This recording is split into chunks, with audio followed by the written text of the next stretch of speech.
Hey guys, welcome back to the channel, and today this is going to be my Cyber Dragon Kaiju deck profile. This deck has performed amazing for me over the past 2 weeks since I built it, and yeah, let's get right into the deck profile. This is budget, kind of, but let's just get into it. 3 Cyber Dragons. We're playing 3 Cyber Dragons, 3 Cores, 3 Hers, 1 Naster, and 1 Veer. This is all the Cyber Dragon stuff. We're playing the generic stuff that you need to play in most Cyber Dragon builds. The 3 original Cyber Dragons, the 3 Cores, the 3 Hers, the 1 Nash, and 1 Veer. Then for the Cyber Darks, the 1 Chimera, because Chimera is searchable. We get Chimera to our hand if they do not imperm or ash the core. And then Chimera is basically going to be our win con, kind of. And then off to the Kaiju monsters. Kaijus, 3 Jizukiro Star Destroyer, 2 Dust Kaijus. This is just for the Flunder matchup, and then the 1 Raiden. We're playing 3 different names of Kaijus because we have to play 3 different names. And with 3 different named Kaijus, something like Interrupting Kaiju Slumber doesn't become a brick. That's it for the Kaiju monsters. Now for the Symphonic Warrior stuff. We're playing 3 Symphonic Warrior guitar and 1 Symphonic Warrior mics. We're playing this package, even though we're playing triple machine dupe, we're just playing this because it gives us an additional normal summon. And if we do not see the machine dupe, we could just use the Symphonic Warrior stuff just to go into Infinity or Nova first turn if the opponent forces us to go first. Then for the spells, we're playing triple emergency, 1 Cyber Repair Plant, and 1 Cyber Dark Realm. This is mainly this is mandatory. You have to play these cards. The 1 realm, the 1 Chimera is because core can search the realm, and then you activate the realm to search the Chimera. If they ash this, that's fine, really. If you see both realm and Chimera in your hand, it's not really a brick because you just activate the realm and then use the secondary effect to normal summon. And that's it for the Cybers, spells, and traps. Then for the other spells and traps, triple machine dupe, because machine dupe is crazy with this deck. It forces the opponent to imperm, and even though the opponent does imperm and the monster like hers or core, hers or core, if they imperm that or effect wheeler that, we still are gonna special summon no matter what. Yeah, we'll have to special summon 2 more cores or 2 more hers, but that is fine because we just want more generic names that become Cyber Dragon on field or engrave. Then for the board breakers, we're playing triple Interrupting Kaiju Slumber and 3 Raigekis. This deck will auto lose to any back row deck. So I would just surrender if I go up against a back row deck in general, scoop it up, or unless if you want to try, you can. But triple Interrupting Kaiju Slumber, because we play the 6 Kaijus. The Raigekis are here because Dark Hole, I do prefer Dark Hole over Raigeki, but Raigeki hurts the opponent more. And Dark Hole, if it is the mid game and we need monsters on the field and we just Dark Hole, that could kill us. So that's why Raigeki's here. Then for the 1-ofs, power 1-ofs, 1 Power Bond, 1 Cyber Love Fusion, and 1 Call By. Call By is, of course, I don't need to explain. 1 Power Bond and 1 Cyber Love Fusion, because you can get to these 2 cards with almost any hand, which is nice. And the only trap, Cybernetic Overflow. Most Cyber Dragon players do not play the Overflow because they don't really like playing it in general. I like it because if we're forced to go first and we see this card in hand, or we see stuff that we can do to play going first, then we just set it or search it, set it. Usually when I see this card in my hand, it's usually going first hand. Even if we go second, that is totally fine. Now for the extra deck. Or no, my bad. The side deck. For side deck, we're playing triple Thunder Strike, Thunder King, the Lightning Strike Kaiju. We're just playing more Kaijus in the side deck because if we need to see Kaijus in our hand more, we just side these in and we side out the Symphonic Warrior stuff. Then for the spells, triple Dark Hole. Dark Hole's in here again if we need to break the board even more. If we need to break the board even faster, just the OTK even faster. Like something like Despias, they rely on their monsters. If we get rid of their monsters quick, then they're forced to use their spells and traps, and we just keep removing their monsters until we attack for game. Then for other spells, triple Dark Ruler no more. This is just for the decks that can set up multiple negates that we can't break the field. Something like Sun Avalanche. We can't really break their board, especially now since they can put up a ton of negates. And the only way on how we could break their board is if we see a Kaiju, in terms of Kaiju Slumber and Raigeki.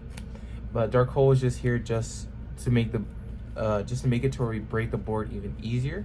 Then we're playing 2 Twin Twisters. The 2 Twin Twisters just here for back row again. Again, this deck does not like going up against back row decks because it loses. All Cyber Dragon versions lose except Trap Heavy Cyber Dragons. Then for the traps, 3-dimensional barrier 1 Red Reboot. Red Reboot is basically our third copy of Twin Twisters. I do have the third copy of Twin Twisters. I just prefer playing the 1 Red Reboot over the over the third copy Twin Twisters, because Red Reboot it stops the opponent more in its tracks.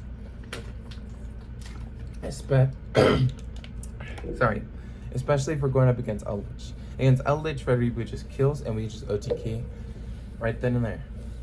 Now for the extra deck, it's a bit more, I guess, alright.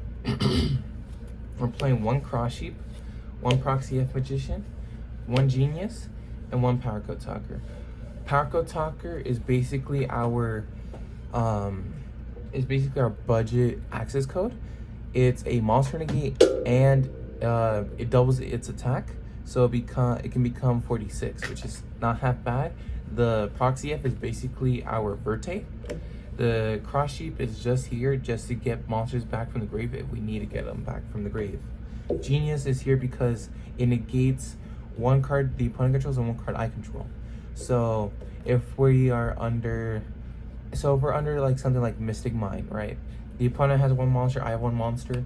I use the effect. I can target any other card except itself, negate its effects. So I have something like Cyber Dark Realm. I negate that effects, negate the Mystic Mine effects, and I'm good to play. Then for the fusion monsters, fusions, it's 2 Rampage and 1 Twin. These are mainly the OTK monsters. The double Rampage is just because it can attack 3 times, which is nice, and it becomes 42. Cyber Twin Dragon, we're playing this card because we do summon. I have summoned this more than Rampage because since I break the board of all the monsters and the opponent doesn't really have spells and traps, I just summon the Rampage, attack twice per game, and I just take the game from there. Then for the rest of the fusions, it's 1 Cyber Eternity Dragon. Cyber Eternity is here because if we're going up against the Dogmatica matchup, we send this and we send the Nova, because this can basically make all our fusion monsters Dragoon, can't be targeted nor destroyed, which is pretty nice just by banishing it from grave. Then we're playing 1 Fortress and 1 Mega Fleet. We rarely go into the Mega Fleet, but we mainly go into the Fortress, especially since we're playing triple Chizukiro. And not in the Rogue status, there are people who play a lot of DPEs and a lot of Dragoons. So that's why we play the triple Chizukiro. Then for the rest of the fusions, invoked Mechaba. Mechaba is just here again for the matchup against the Dogmatica stuff. So we would send the Cyber Eternity and the Nova effect will special in the Mechaba, so we just get a monster negate and a free fusion engrave. Then for the Xyz monsters, Xyz, it's 1 Nova, 2 Infinity, and 1 number 39 Hope Harbinger. Hope Harbinger is here because, believe it or not, we do make this more than we do make the Infinity. Because Hope Harbinger is really good. Like I said, we do make it more because when we go enter the Kaiju Slumber and I have the OTK, I would just give myself Dust Kaiju, fusion the Discure away into Fortress, rank up into the number 38.